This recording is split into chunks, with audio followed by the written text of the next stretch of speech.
The building was never really empty. People said it was, the way they said the ocean was quiet at night, but Nora Whitcombe knew better.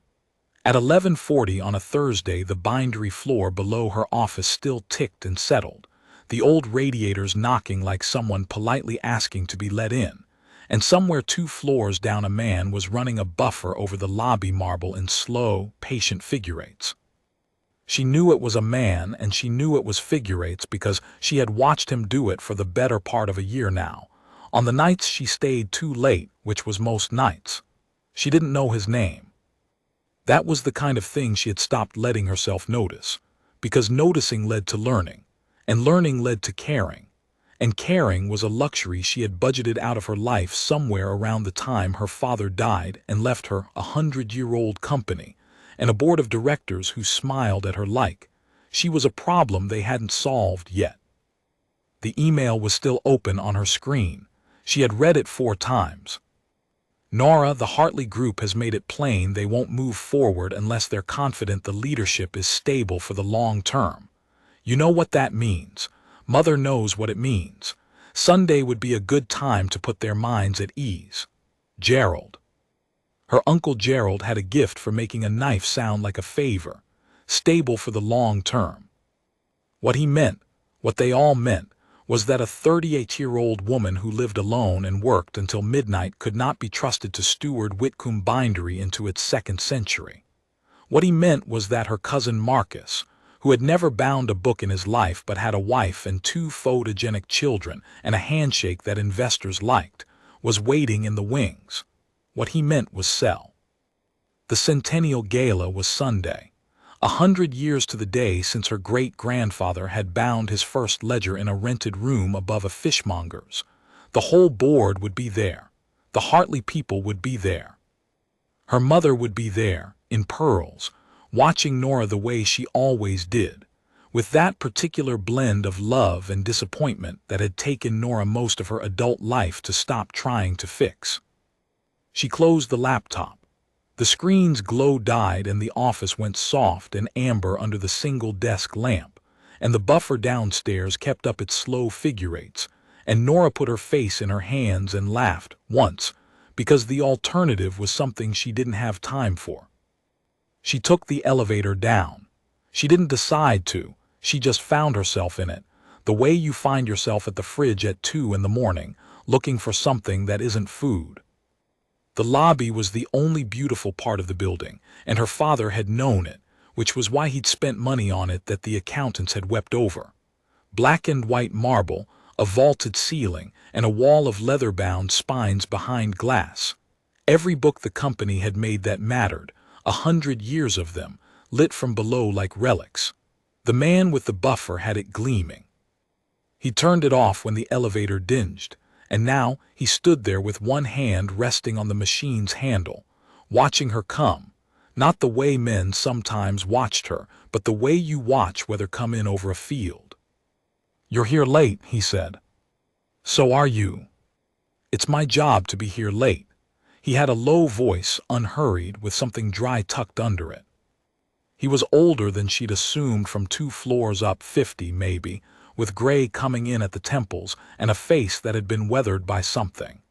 Not handsome in any way a magazine would agree to. But there was a stillness to him that she found, in the state she was in, almost unbearable. "What's yours?" he asked. "My what?" "Excuse for being here at midnight." She should have gone back upstairs. Instead, she sat down on the 2nd step of the marble stair, in a $4,000 suit, like a girl on a stoop. "I'm being slowly fired by my own family," she said, "and they're being very polite about it." He didn't say, "I'm sorry to hear that." He didn't say anything for a moment. He pulled a rag from his back pocket and wiped a smudge off the buffer's chrome, and then he said, "Polite firing's the worst kind. At least when they shout you know where you stand." "You've been politely fired." "I've been everything," he said, and left it there. His name was on a little laminated badge clipped to his shirt, and she finally let herself read it. D. Mercer, Facilities. "They want me to be married," she said. She didn't know why she was telling him. maybe because he was the only person in the building who wanted nothing from her. By Sunday, not in those words, but that's the shape of it.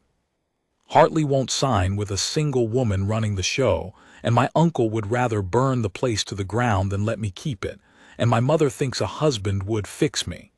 She heard how it sounded and laughed again, that same once. It's the 18th century in there. They just have better suits.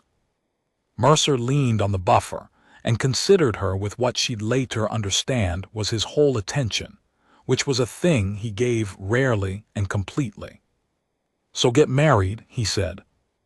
To whom it's Thursday. You've got a lot of money and a building full of suits. People have married for less, faster. I'm not going to buy a husband, Mr. Mercer. Didn't say buy, he shrugged. Said married, different transaction. Some of them anyway.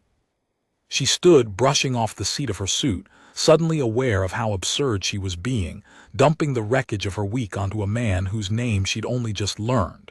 Forget it. Forget I said anything.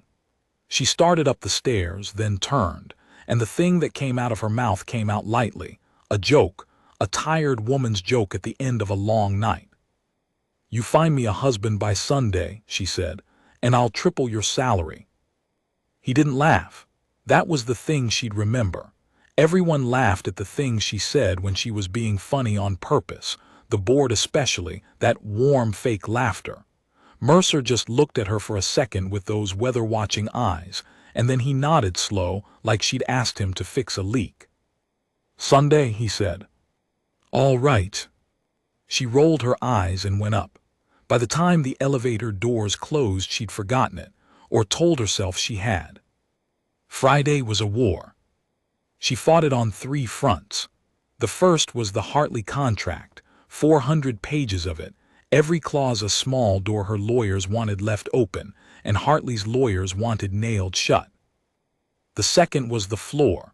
2 of her best binders had given notice in the same week, lured away by a print shop that paid by the piece and didn't care about the difference between a tight back and a hollow. And Nora had spent the morning in the workroom with old Esther Price, who had been folding signatures since before Nora was born, trying to figure out how they'd fill the Centennial Commission without them. The commission was a thing of insane beauty and worse timing. 40 matched volumes for a private library upstate, full leather, raised bands, gilt, due in 6 weeks. And it was the kind of job that either announced to the world that Whitcombe still made the best books in the country or proved that it couldn't anymore. The third front was her mother, who called at noon. You'll bring someone Sunday, Margaret Whitcombe said. Not a question. Her mother had stopped asking questions of Nora around the time Nora turned 30, and the questions stopped having answers her mother liked. Mother, Gerald says the Hartleys are uneasy. You know how they are. Old money. They want to see a life, Nora, a person who isn't a balance sheet. A pause, delicate as a paper cut. Is that so much? After everything, for your father's company. There it was, your father's company. The phrase her mother used like a key because she knew it was the only lock in Nora that still opened. I'll handle Sunday, Nora said. That's not an answer. It's the only one I have. She hung up before her mother could find the soft place under that and press it. Then she sat for a while in her office and looked at the photograph on her desk, the only personal thing in the room, her father at the bench, sleeves rolled, a bone folder in his hand, head bent over a book the way some men bend over a sleeping child. He taught her to pare leather with a knife so sharp you couldn't feel it cut until you saw the blood. He taught her that a book was a promise, that the words inside would still be there, held safe, long after everyone who'd argued over them was gone. He had not taught her how to keep the company that made the promises because he had assumed, the way good men do, that being right would be enough. It wasn't, she knew that now. She'd known it since the funeral, watching Gerald work the room. She did not think about Mercer once all day. She'd swear to that later, and it would even be mostly true. He came to her door on Saturday night. Not the office, her door, the actual one. The apartment over on Hartwell Street that nobody from the company had ever seen, because she had spent a great deal of effort making sure of it. She was barefoot, in an old jumper with a hole at the cuff, eating cold noodles out of the carton and not crying when the buzzer went. Yes. Mercer, a beat. From the building, you said Sunday. I figured I'd best come a day early in case you hated it. She stood there with the intercom in her hand, and her whole body went still in a way it hadn't in years, the particular stillness of being seen when you've gone to a lot of trouble not to be. How does he have my address? The badge said facilities. Facilities had the building's records, and she'd put her home address on a maintenance form last winter when they'd needed to reach her about a flood. He'd looked. He'd actually looked. She should have been frightened. She examined the not being frightened with some interest, and decided it was because of the figure eights. A year of watching a man do careful, unglamorous work for no audience tells you something about him that no resume can. Come up, she said. He stood in her doorway with a leather folder under one arm, in a clean shirt that was not his work shirt, and he looked at her bare feet and the noodle carton and the hole in her cuff, and something in his face eased, as if he'd been bracing to find a CEO and was relieved to find a person instead. I'll keep it short, he said. I know how this sounds. You have no idea how this sounds. Sit down. There's wine, it's cheap. I don't drink. But sit, yes. He took the chair, not the sofa, and set the folder on his knees, and she realized he was nervous, which a man like him hid the way other men hid wealth, almost completely, but not quite. You asked me to find you a husband by Sunday, he said. Triple my salary, you said. I don't want your money. I want to lay out a proposal, and you can throw me out the door, no hard feelings, I'll still buff your floor Monday. A proposal. A practical one. He opened the folder. Inside, to her astonishment, were pages typed neat, the work of a man who thought in structure. I used to build things, he said, by way of nothing. Old habit. I write things down. He set the first page on her coffee table, turned to face her. You don't need a husband, he said. You need 3 things, and a husband is the cheapest way the people leaning on you can imagine getting them. You need the Hartley Group to believe the leadership's settled. You need your uncle to lose his story, the one where you're the lonely woman who will crack under the weight and be grateful when he takes it off your hands. And you need to walk into that gala Sunday with your own ground under your feet, not theirs. He tapped the page. Marriage does all 3 at once. That's why they're pushing it. They're not wrong about the what. They're only wrong about the who. They think it has to be one of their kind. Nora set down the noodles. And you're proposing. Me? He said it flatly without flourish, the way he'd said Sunday, all right on the stairs. Hear the whole thing before you decide it's mad. A marriage in name. A contract, a real one, your lawyers write it, I sign whatever protects you. A term, a year, 18 months, however long it takes the Hartley deal to close and stick and your uncle's story to die. Separate lives, separate rooms, separate everything. You get a husband who shows up Sunday, who can hold a fork and talk to old money without embarrassing you. The corner of his mouth moved. I clean up better than you'd think, and who has no interest whatsoever in your company, your money, or your father's 100 years. At the end, we divorce quietly, amicably, and I go back to my floor. He paused. Or somewhere. I haven't decided yet. Why, she said. It was the only question that mattered, and she'd asked it the way she asked her lawyers things, sharp, no padding. Mercer didn't flinch. That's the page I'd rather not have written, he said, but you'd be a fool to do this without it so. He turned over the second sheet, and she saw it was not typed. It was handwritten, smaller, as if the typewriter felt too loud for it. I had a wife, Claire. We had a firm together, structural engineering, my name on the door, hers too, though the clients only ever wanted to talk to me, which made her laugh because she was twice the engineer I was. He said it simply, a man laying out facts because the facts were all he could bear to lay out. She got sick, 3 years of it. By the end, I'd let everything else go, the firm, the partners, the projects, because none of it mattered next to the math of how many good days she had left. When she died, I had a company I didn't want, full of people who reminded me of her, and a great deal of money I'd have set on fire to buy back one ordinary Tuesday. He closed the folder. So I sold it, gave most of it away. Took a job where the work is simple and honest and finishes when the shift finishes, and nobody needs anything from me except a clean floor. That was 4 years ago. I am not poor, and I am not a charity case, and I am not, before you wonder it, lonely in a way that's looking to be solved by a contract with a woman half my. He stopped. You're not half my age. I was being self-pitying. 40-something to my 50. Close enough that it won't raise eyebrows. Far enough that the eyebrows that do go up will go up for the right reasons, which is to say, none of their business. The flat, tired honesty of it did something to Nora that all her mother's softness and all Gerald's polished knives never had. She found she had to look away, at the window, at the city doing its indifferent glitter. You still haven't told me why, she said quietly. You've told me you don't need the money. So why would a man who gave away a fortune to be left alone walk into the most public, exhausting, watched by everyone year of his life, for a stranger? Mercer was quiet for long enough that she thought he wouldn't answer. Because you sat down on the stairs, he said finally. In a suit that costs more than I make in 2 months at midnight, and you didn't perform a single thing. You were just done. The way Claire used to be done at the end of the bad weeks. And I've spent 4 years polishing a floor so I'd never have to feel useful to a person again, because being useful to a person is how they get inside you, and I learned what it costs when they leave.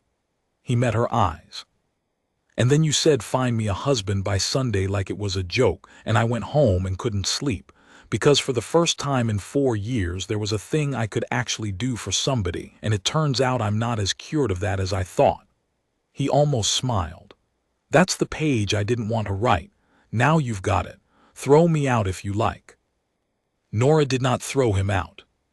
She got up instead and stood at the window with her back to him, and let herself feel the full weight of the thing she was actually considering, which was not a contract. The contract was easy. What she was considering was letting a man see her, letting one in, even at arm's length, even on paper, after she'd spent a decade proving to a hostile world that she needed no one, because needing was the lever they'd used to pry the company from her hands. She'd made herself a fortress. He was offering to be a wall, and walls were what fortresses were made of, but walls also had doors. It would have to be airtight, she said to the glass. Prenuptial, a non-disclosure, a clear term. You get nothing of the company, nothing of my father's. If you so much as. Write it harsh as you want, he said behind her. Harsher. I'll sign it Sunday morning if you want the gala Sunday night. And you understand it's a performance. They'd have to believe it. My mother misses nothing. The Hartleys didn't get old keeping money by being stupid. They'll watch us. They'll want to catch it. Then we don't give them a performance, Mercer said. Performances get caught. We give them the truth, just a smaller piece of it than they think they're getting. We met at the building, that's true. You stayed late, I stayed later, we talked on the stairs more nights than was sensible. Also true, near enough. I'm a widower who built things and then built nothing. True. You're a woman who's tired of being the only one carrying a thing she loves. He let that sit. We don't lie to them, Ms. Whitcombe. We just don't correct the one thing they assume on their own, which is that 2 people who have been sitting on the stairs at midnight for a year are in love. People assume that. It's the kindest assumption they've got. We let them have it. She turned around. Nora, she said. He looked at her, not understanding. If we're going to be married by tomorrow night, she said, and her voice was not quite steady and she let it not be, just this once in front of this one man, you should probably stop calling me Ms. Whitcombe. Mercer stood. He held out his hand, the way you'd offer it to seal a deal between 2 people who'd weighed the costs and decided, eyes open, to pay them. Daniel, he said. She took it. His hand was rough work, a buffer's handle, 4 years of honest labor and warm, and it held hers exactly as long as the handshake required and not 1 second longer, which was, she thought, perhaps the most reassuring thing about the entire impossible night. "Sunday," Nora said. "Sunday," Daniel agreed. And then, because the whole thing was so far past sense that there was nothing to do but laugh, they did, both of them, at the same time, in her small kitchen at 1 in the morning, two careful people who had spent years not laughing. While the cold noodles congealed on the counter, and somewhere across the city, the bells of a church she didn't believe in counted off the last few hours before everything she'd built was going to be tested in front of every person whose opinion she'd ever tried to stop caring about. She didn't sleep. Neither, she suspected, did he, but for once it wasn't dread that kept her up. It was something dangerously close to hope, and she'd have to watch that. Hope, in her experience, was the most expensive thing there was. Sunday came gray and certain, the way important days have a habit of doing. Daniel arrived at the lawyer's office at 9 in a charcoal suit that fit him too well to be new, and Nora understood, watching him cross the marble lobby of Pelham and Voss, that the suit was from before, from the life with the firm and the name on the door, and that he'd kept it the way people keep the clothes of a self they've buried, not to wear but to be sure it still existed. He'd had it pressed. He'd shaved close. He looked like a man who had once stood in front of city councils and made them believe a bridge would hold. And Nora thought, with a small private vertigo, I have been buffing my floors with a man who used to build bridges. Her lawyer, Adele Pelham, had drafted the contract overnight on a favor and a frankly indecent fee, and she laid it out across the conference table like a surgeon laying out instruments. She did not like this.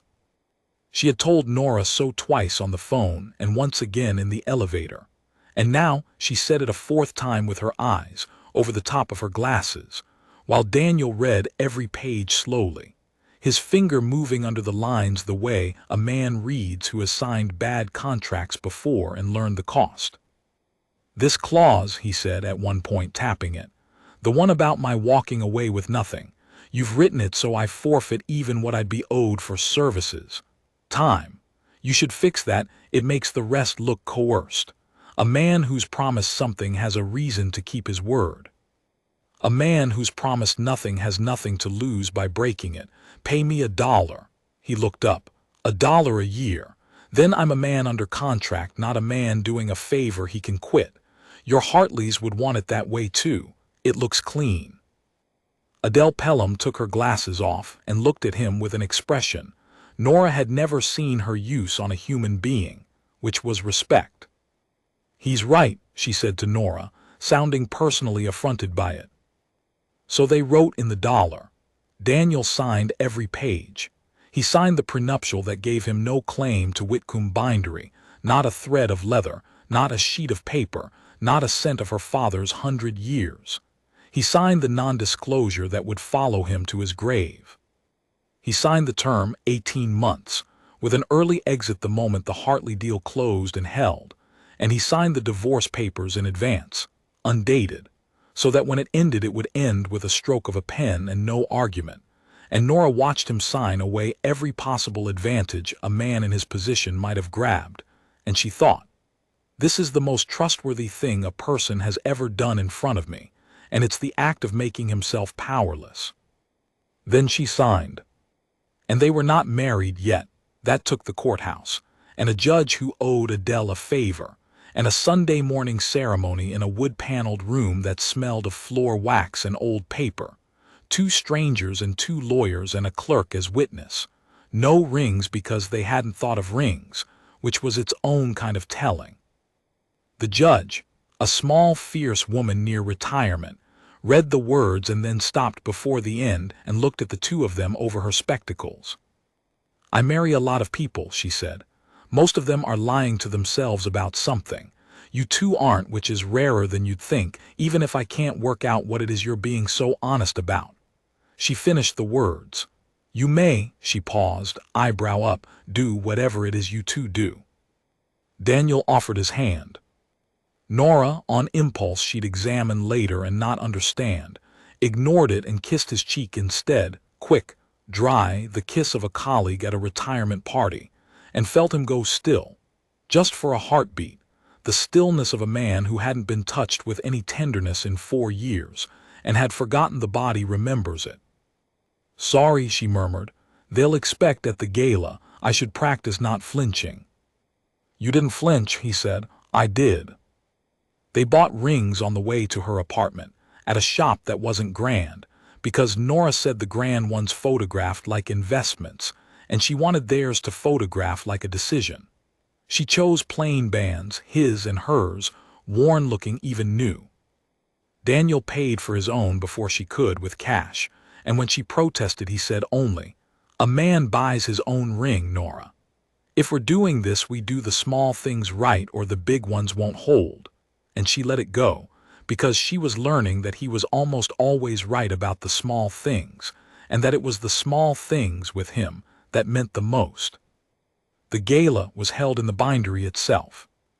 That had been her father's tradition, and Nora had kept it, against the board's advice, because the board wanted a hotel ballroom and Nora wanted the building, wanted the Hartleys and the money to stand among the presses and the cutting tables, to smell the leather and the glue and the particular dust of a place where things were made by hand, so they'd understand, on the level beneath argument, what it was they were thinking of buying and gutting. The workroom had been cleared and dressed. String lights ran along the old iron rafters. The marble lobby with its wall of 100-year spines glowed like a reliquary, and 300 people in their best clothes drank champagne among the tools of a trade most of them had never thought about and would forget by Monday. Nora arrived on Daniel's arm at 7:15, and felt the room turn toward them like a field of sunflowers turning the wrong way. Her mother got to them first. Margaret Whitcombe in pearls and pale gray, beautiful at 66, the way good bone structure stays beautiful, with eyes that had been reading Nora's face for 38 years and missed nothing it didn't want to miss. "Nora," she said, and the single word held the whole interrogation. "Mother, this is Daniel Mercer, my husband." She'd thought she would have to brace for the silence. Instead, Daniel stepped into it before it could form, took her mother's hand in both of his and said, "Mrs. Whitcombe, I've heard a great deal and seen the proof of all of it. She does the thing with her chin when she's decided something. I gather she had it from you."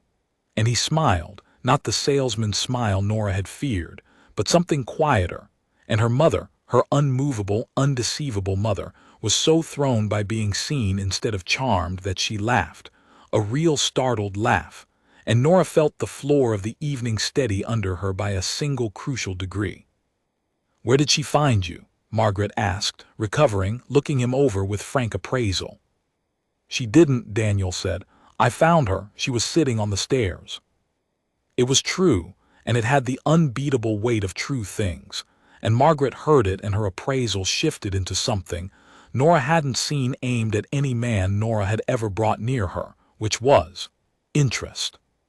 Not approval. Her mother gave approval the way the bank gave loans, slowly and against collateral, but interest, which was the door approval came through. Then Gerald arrived, with Marcus a half step behind him, and the temperature of the conversation dropped 10 degrees. "Well," Gerald said. He was a large, smooth man who had spent his life being underestimated by no one and overestimating himself accordingly. "This is sudden. Nora, you sly thing, not a word to family." He turned the full beam of his attention on Daniel, and Nora watched him do the thing he did, the thing she'd watched him do to suppliers and rivals and once, devastatingly, to her at her father's wake, the rapid silent pricing of a man, the calculation of leverage. "And what is it you do, Mr. Mercer?" Daniel. Gerald let the name sit there, like he was deciding whether to keep it. "I work in the building," Daniel said. The pause that followed was a small social abyss. Nora felt 300 years of money in the room lean very slightly forward. Marcus's wife, hovering, actually stopped breathing. Gerald's smile widened with delight, because here it was, the gift he hadn't dared hope for. The desperate heiress had married the help, and he would not even have to be unkind about it. He would simply have to make sure everyone knew, and the Hartleys would draw their own conclusions about the judgment of a woman who'd do such a thing. And doing what exactly? Gerald said, savoring it. Facilities at the moment, Daniel said, perfectly easy. Floors mostly, it's good work. Honest, and it finishes when the shift finishes, which is more than most jobs can say. He took a slow sip of the water he'd been holding all night. Before that, I had a structural engineering firm. Mercer Voss Lindqvist, you might know the river crossing on the east approach, the one everyone said would fail in the wind. That was ours. I sold the firm after my wife died. Gave most of it to a hospice. Then I found I'd rather mop a floor I could see the end of than manage 100 people through someone else's deadline. So that's what I do. He smiled, and there was, underneath the warmth, something that was not warm at all, something that had run a firm and dealt with men like Gerald and was not in the slightest impressed. Why do you ask? The abyss closed. It closed on Gerald. Because the room had been ready to laugh at a janitor, and instead found itself looking at a man who had built the bridge half of them drove home over, who had walked away from a fortune by choice, who buffed floors not because he had to, but because he had earned the right not to want anything. And there is nothing the rich respect more, nothing, than a man who has had money and money has had no hold on him. The story rearranged itself in real time. Nora watched it happen on a dozen faces. She didn't marry beneath her. She married a man who could buy half this room and chooses to clean it instead. It made her interesting. It made her deep. Old Hartley himself, 80 if he was a day, who had been watching from beside the spine wall with a glass he wasn't drinking, made a small sound that might have been approval and turned to murmur something to his daughter. Gerald's smile held, because Gerald's smile always held. But Nora had grown up reading the muscle at the corner of his jaw, and the muscle had moved. The river crossing, Gerald said. Of course, I had no idea. No, Daniel agreed pleasantly. Most people don't. I find I prefer it. Later, much later, after the speeches, after Nora had stood at the lectern below the wall of spines, and told 300 people what her great-grandfather had bound above a fishmonger's and what the next 100 years would be made of, and meant every word, and watched the Hartley daughter watch her with an expression that was no longer assessing whether to buy, but assessing whether to join, Daniel found her by the cutting tables, away from the lights, where the real work of the place was done. You went off the page, she said. The bridge, giving it away. None of that was in the folder. It seemed like the moment for the truth, he said. I told you, the truth in smaller pieces than they think. They thought they were going to get a janitor. I gave them an engineer who'd rather be a janitor, same man. They just needed help seeing him. He looked at her in the dimness. You did the same thing up there. Everyone came to find out if you'd cracked, and you stood under 100 years of your family's work and let them watch you not crack. They came for weakness. You sold them their own admiration and let them think they thought of it. My father used to say a book is a promise. I know, Daniel said. You said it in your sleep, or your speech. I mean your speech. But the slip hung in the air between them, small and strange, and neither of them touched it, because the truth was she hadn't slept and neither had he, and they both knew the slip wasn't really a slip. It was the shape of a thing that had only existed for 3 days and was already, against every clause in the airtight contract, becoming inconvenient. Across the room, Margaret Whitcombe watched her daughter laugh at something the janitor engineer said in the dark by the cutting tables. Really laugh. The way she hadn't since her father was alive. And Margaret, who missed nothing she didn't want to miss, chose for once to want to miss something and turned back to her champagne and let her be.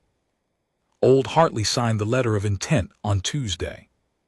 The story the family told afterward, the one that hardened into fact the way stories do, was that Nora Whitcombe had quietly married a former engineering magnate who'd given up the world for love and labor, and that the Hartley group, charmed and reassured, had partnered with rather than purchased the bindery, leaving Nora firmly in command. Gerald told that story too, because it was the only one left to tell, and he told it well, smiling, the muscle in his jaw moving. What no one told, because only 2 people knew it, was that the marriage was 18 months long on paper and $1 a year in salary, that the bride and groom slept in separate rooms in an arrangement of perfect propriety, and that on the night of the gala, walking home through the cold because Nora had wanted to walk, neither of them had been able to think of a single reason to let go of the other's arm. And so they hadn't, all the way down Hartwell Street.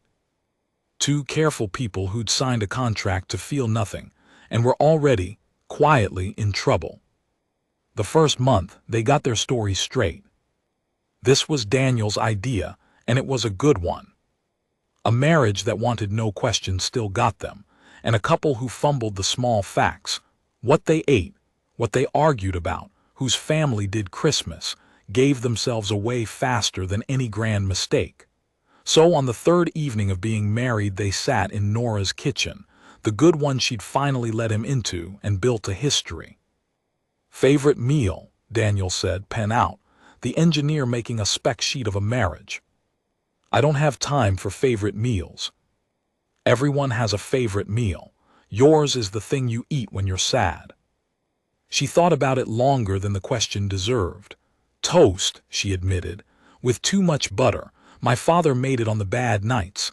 After my mother and he fought, he'd come down to the workroom and there'd be toast." She looked at the pen. "Don't write that one down. That one's real." "That's why I'm writing it down," Daniel said. "The real ones are the ones they believe. We salt the false story with true things until they can't tell the difference. It's how Claire and I planned a wedding her family disapproved of. You give them 3 true things they can verify and they stop checking the 4th. He wrote toast, butter, father, workroom, and then, gently, what was the fight about? The one that made the toast. Money, it was always money. He spent it on the leather and the lobby and the people, and she wanted it spent on being safe, on not being one storm away from losing everything. She wasn't wrong. He wasn't wrong either. That's the worst kind of fight, the kind where nobody's wrong. Nora turned her glass. "She thinks the company will be the death of me the way she thinks it was the death of him. He didn't die of the company. He died of a heart that he never had checked because checking was a Tuesday and there was always a deadline on Tuesday. But she needs the company to be the villain because if it isn't, then it was just bad luck and she can't survive bad luck. She needs an enemy. So the company's the enemy.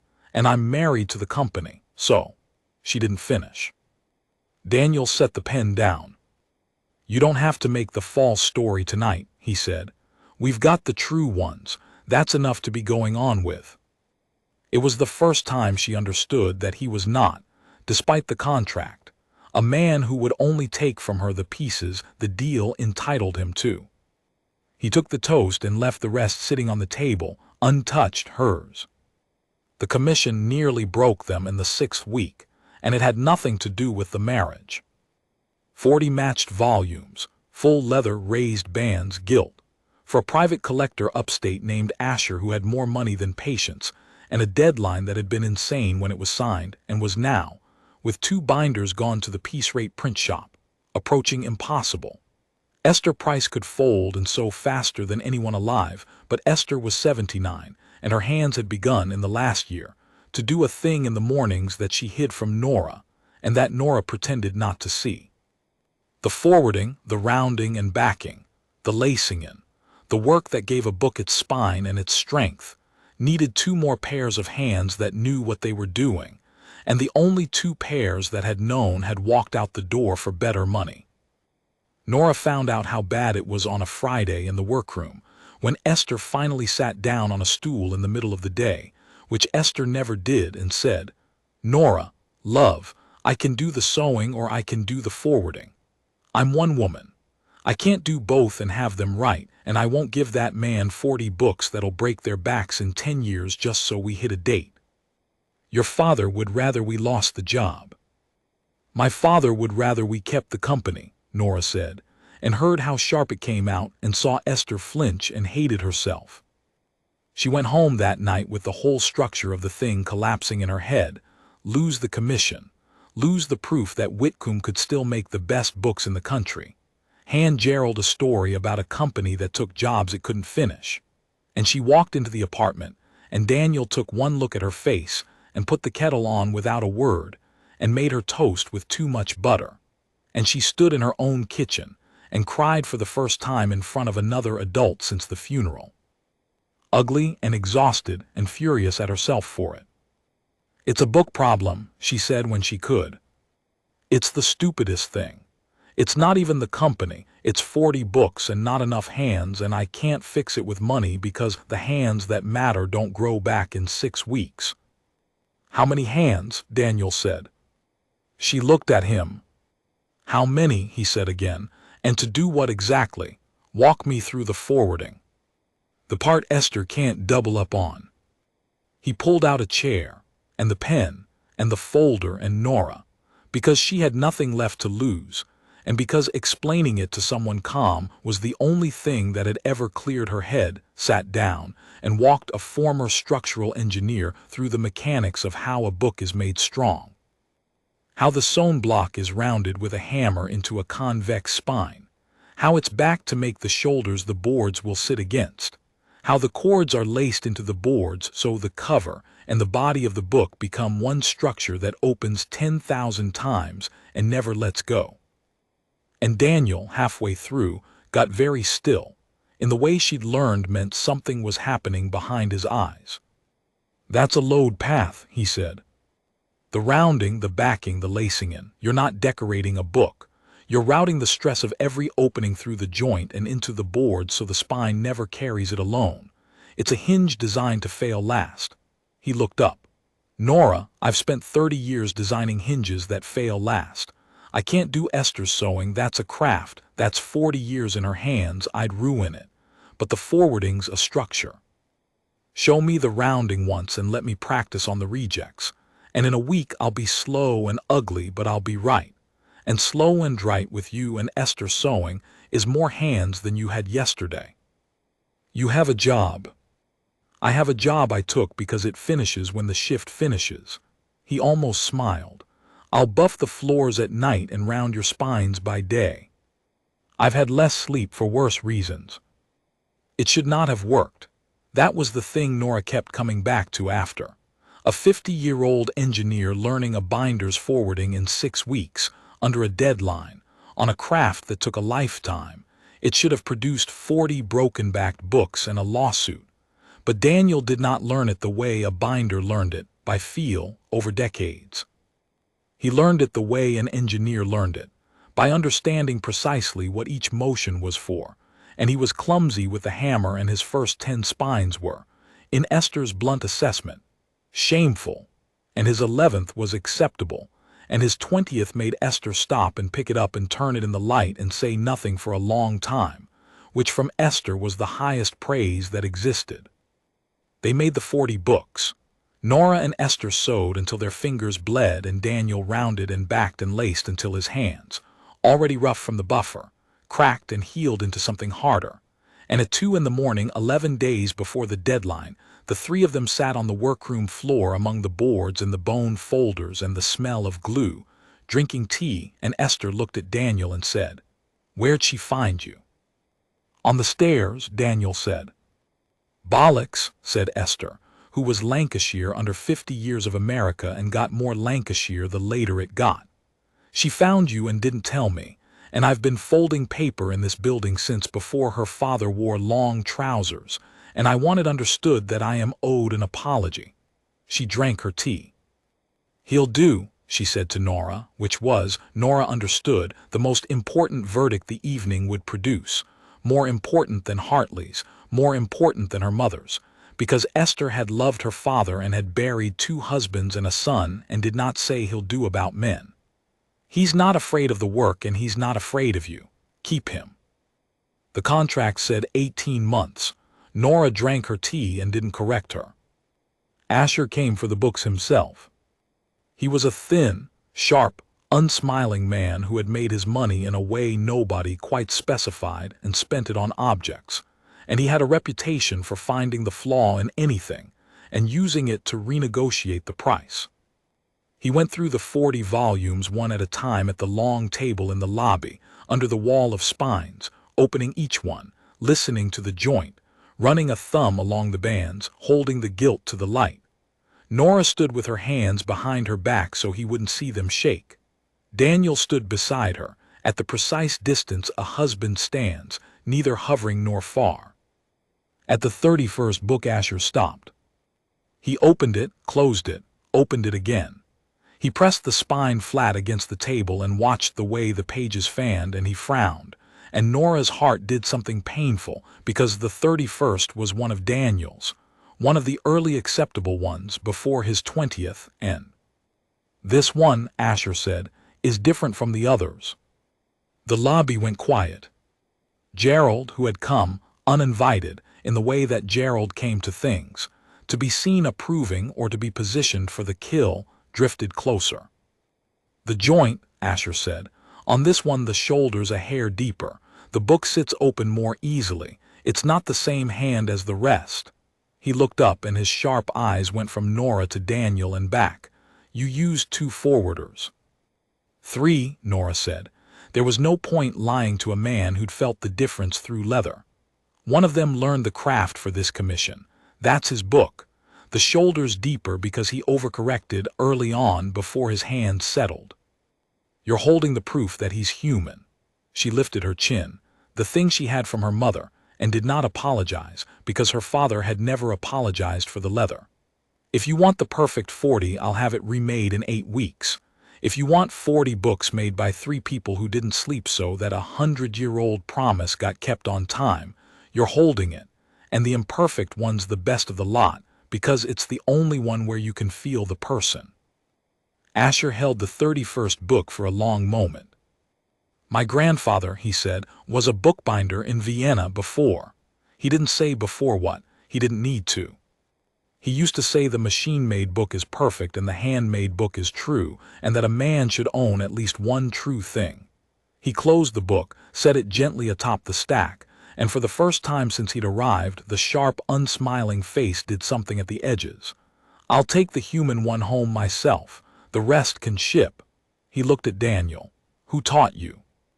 His name was a hammer and a great deal of swearing, Daniel said, but mostly her.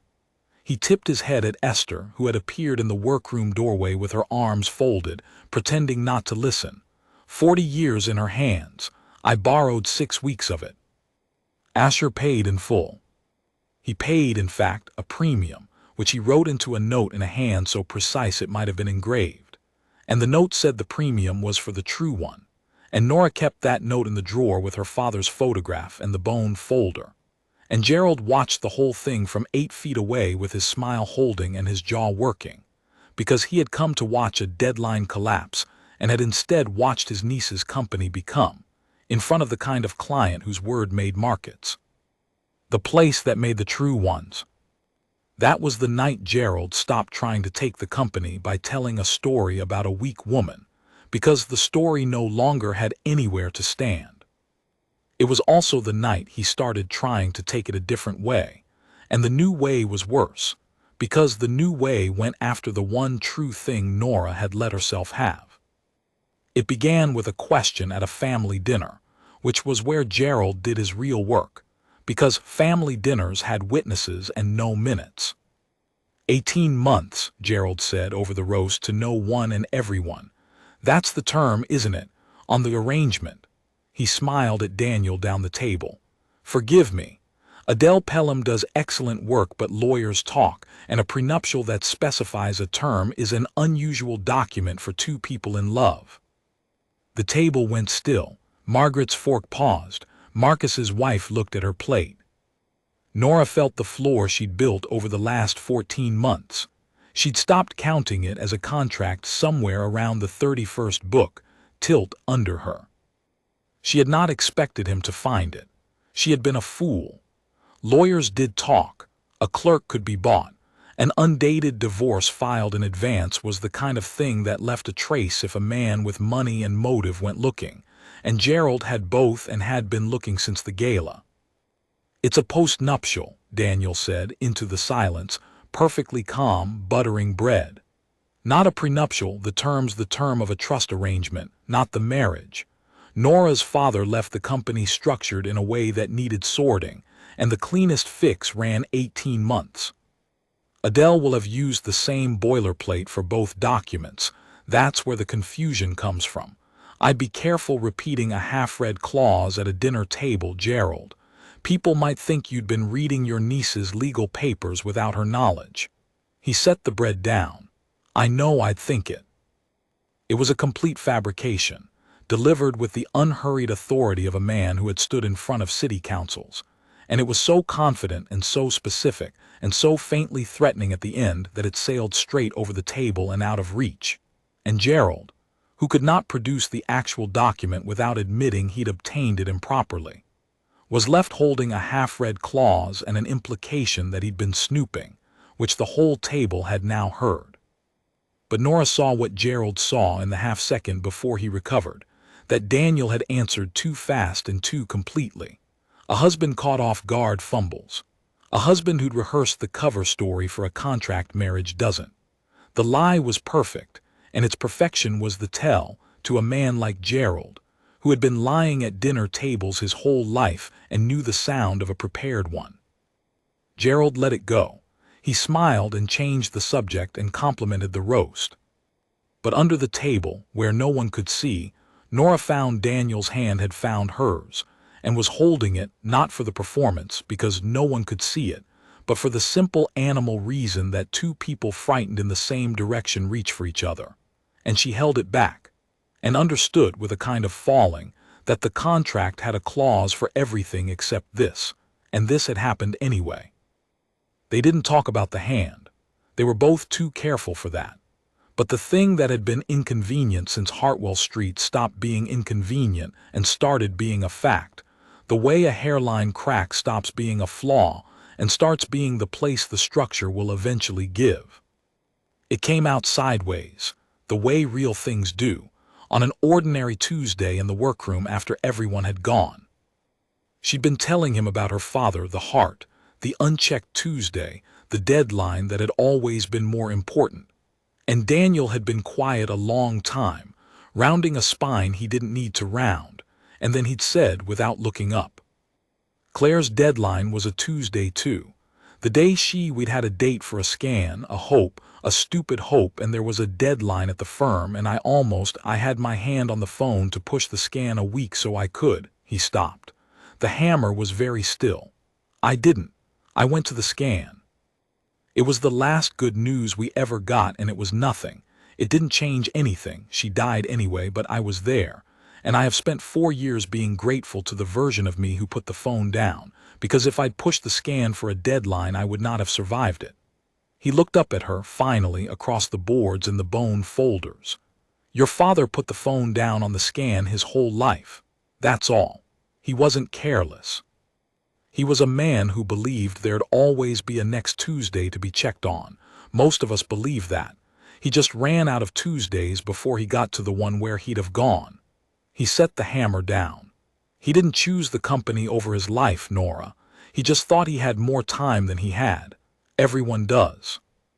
Your mother needs him to have chosen, because choosing means it could have been prevented, means there was a villain. But he didn't choose. It was just bad luck, the thing your mother can't survive. I'm sorry. I know that's the worst answer.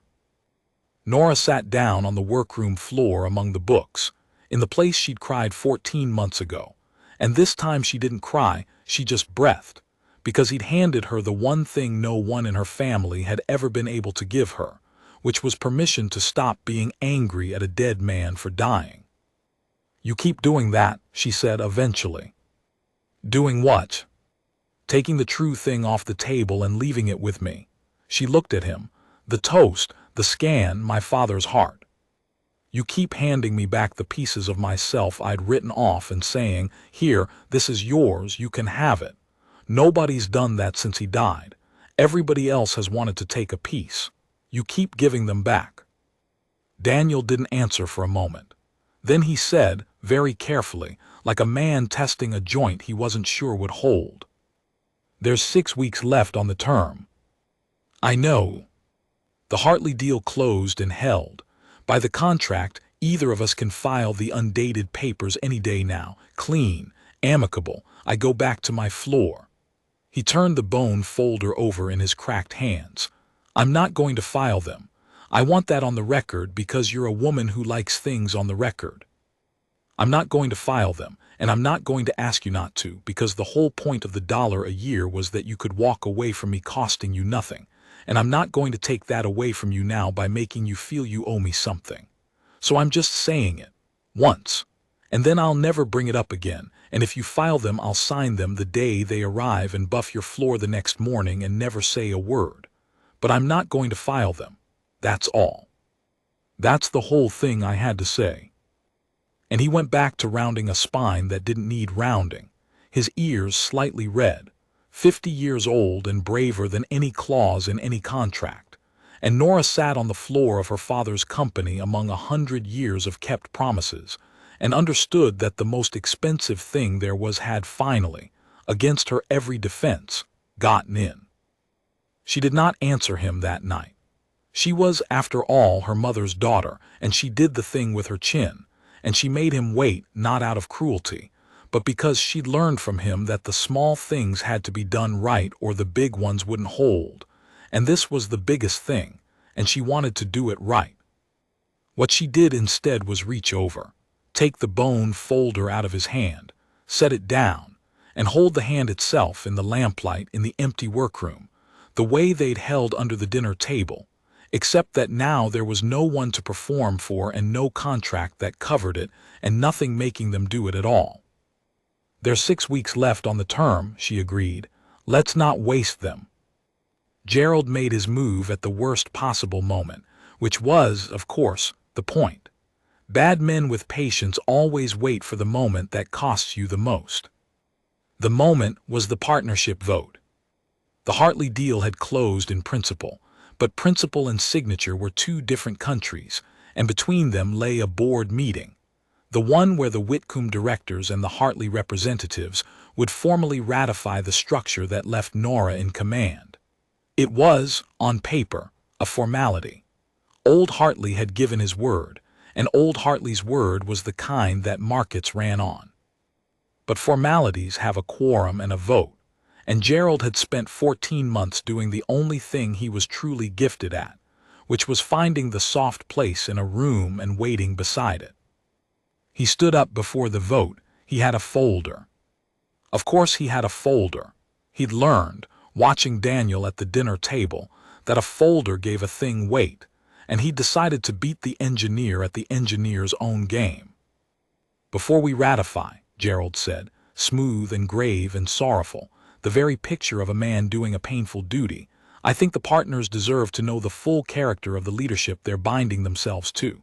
The Hartley Group has placed great faith in the stability of this household. The marriage of Nora and Mr. Mercer has been, I think it's fair to say, the cornerstone of that confidence. He opened the folder. I have here a post-nuptial agreement specifying a term of 18 months, a salary of $1 per year, and a set of divorce papers signed in advance, undated, filed the very morning of the wedding.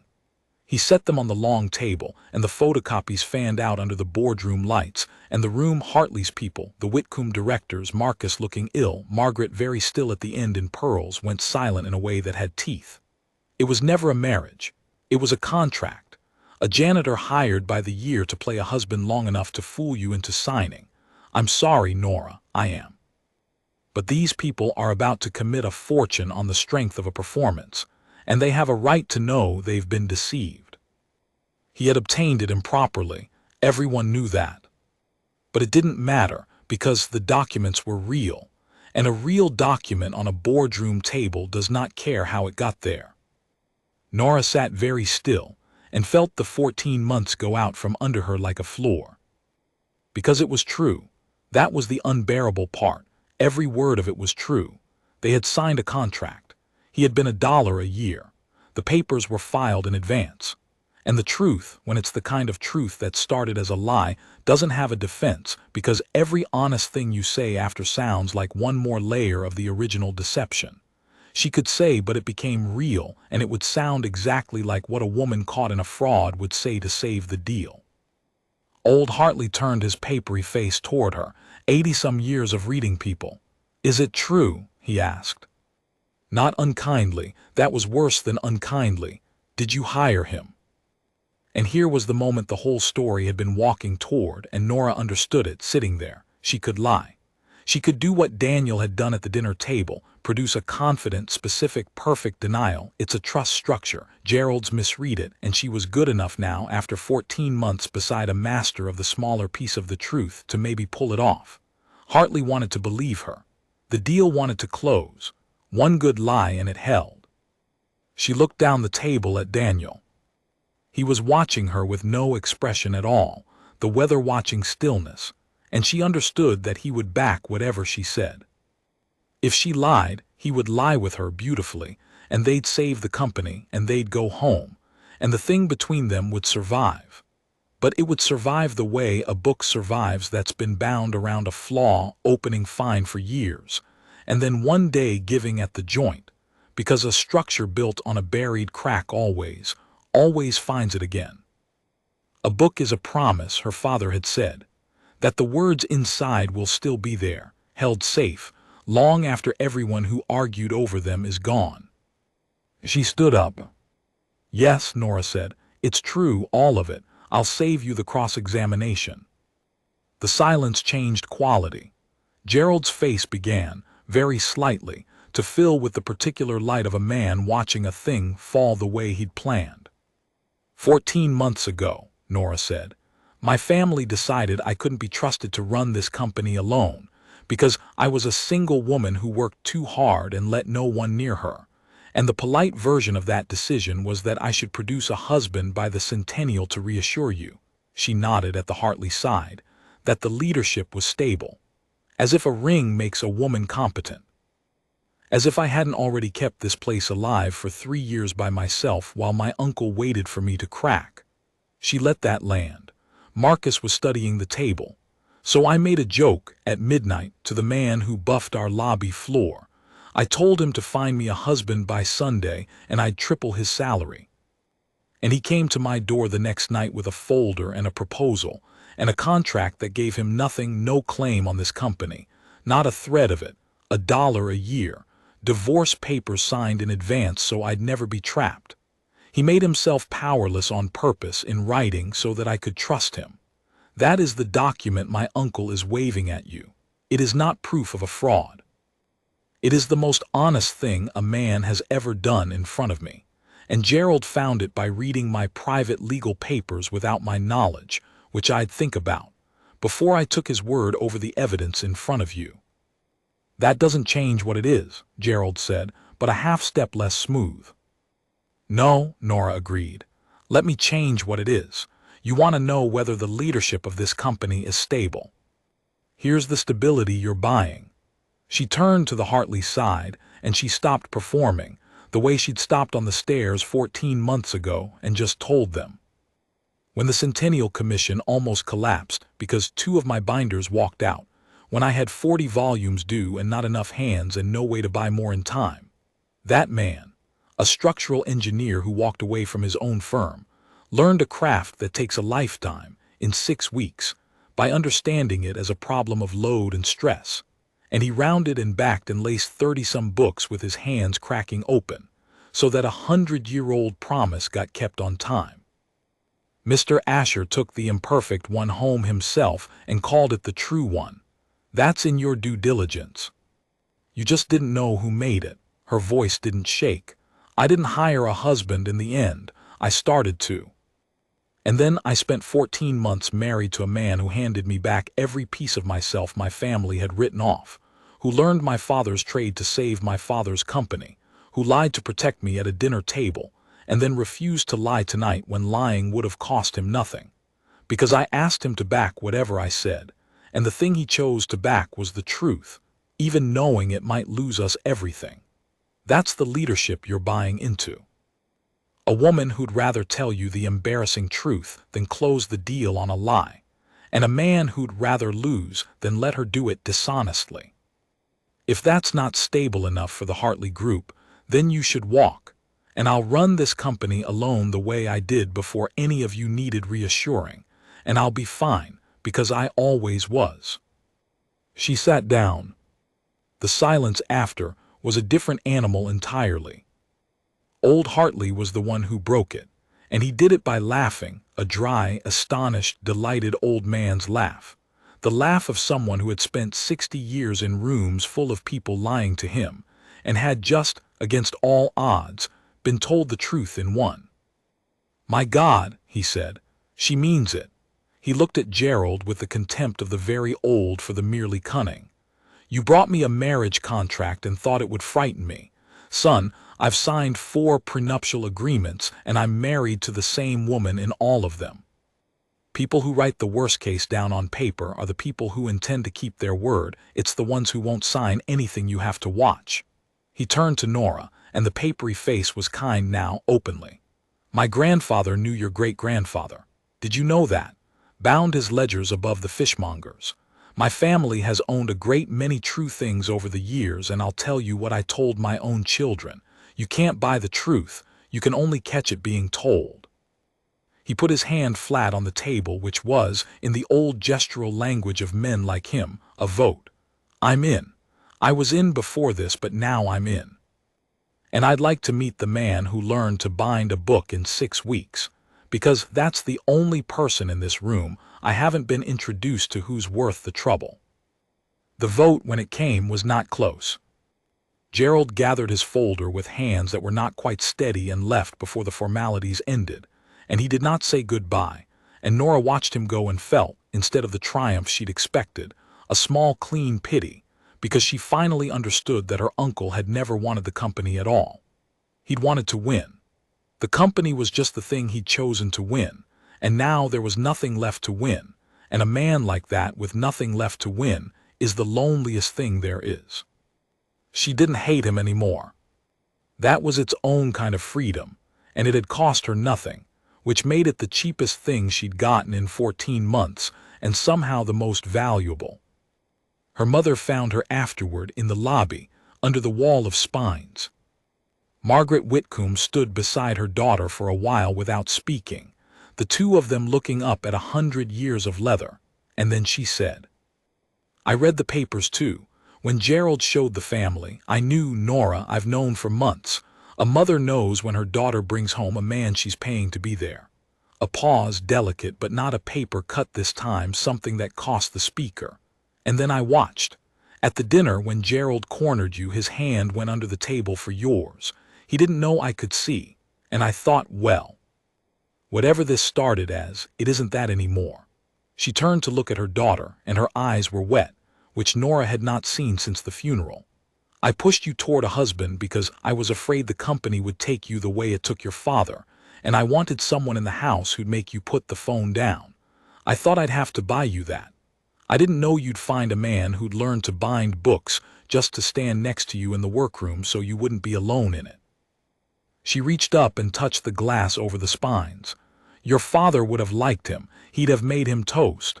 She laughed wetly. "He'd have made you both toast and pretended it was for himself. It started as a contract, Mother." "Most things do," Margaret said. "My marriage to your father started as a merger our families wanted. Did you know that? Money to money. We were a contract too, and then one Tuesday it wasn't." She squeezed Nora's hand once, the first uncomplicated tenderness between them in years. "Don't be afraid of a thing because of how it started. Be afraid of it because of how it's holding." And that, she nodded across the lobby, to where Daniel stood being interrogated by a delighted old Hartley about the mechanics of a laced-in board, "that's holding fine." The divorce papers stayed undated. Daniel did not file them. Nora did not file them. The 18-month term came and went on a Tuesday. They noticed it together that morning over toast, and Daniel said, "Term's up," and Nora said, "I know," and Daniel said, "I'm not going to file them," and Nora said, "I know that too. You said, once. You're not allowed to say it again. Those were your terms." And Daniel said, "I'm a man of my word," and went around a spine, and that was the entire conversation, and it was enough, because by then they had stopped needing to put the big things on the record. The record was the 14 months. The record was 30-some books bound with cracking hands. The record was a hand under a table reaching for another hand with no audience to reach for. She kept the contract, though. She kept it in the drawer with her father's photograph, and the bone folder and Asher's engraved note about the true one. Daniel asked her once why she didn't burn it, now that it meant nothing. "It doesn't mean nothing," Nora said. "It means everything. It's the document where a man made himself powerless so I could trust him. It's the most romantic thing anyone's ever signed, and it's got a clause about floor buffing in it." She put it back in the drawer. "I'm going to leave it to whoever runs this place after us with a note. This is how it started. Don't be afraid of how a thing starts. My mother gave me that. I'm going to bind it into the front of the centennial book and let the next 100 years argue about it." And she did. The centennial volume, Whitcombe's record of its own second century, the one the company would add to year by year, opens, if you ever get to see it, with a single sheet of paper laced into the structure the way Daniel laced a board, so it'll open 10,000 times and never let go. A marriage contract, 18 months, $1 a year, divorce papers signed in advance and never dated, and beneath it in a binder's careful hand, 4 words. A book is a promise. The man who buffed the floor still buffs it sometimes, late, when he can't sleep and the building ticks and settles around him, slow figurates across the marble under the wall of spines. He doesn't have to. He could buy the building. He chooses the floor, the way he's always chosen the honest finite thing over the grand infinite one. And most nights, eventually, the elevator dings, and a woman in a suit that costs too much comes down and sits on the second step of the marble stair, not because she's done anymore, not the way she was, but because that's where she found the only person who ever handed her back to herself, and a person should keep visiting the place a thing began. "You're here late," she says. "It's my job to be here late," he says, every time, and turns off the buffer, and that's how it ends, which is to say it doesn't, which is the only kind of ending a promise is allowed to have.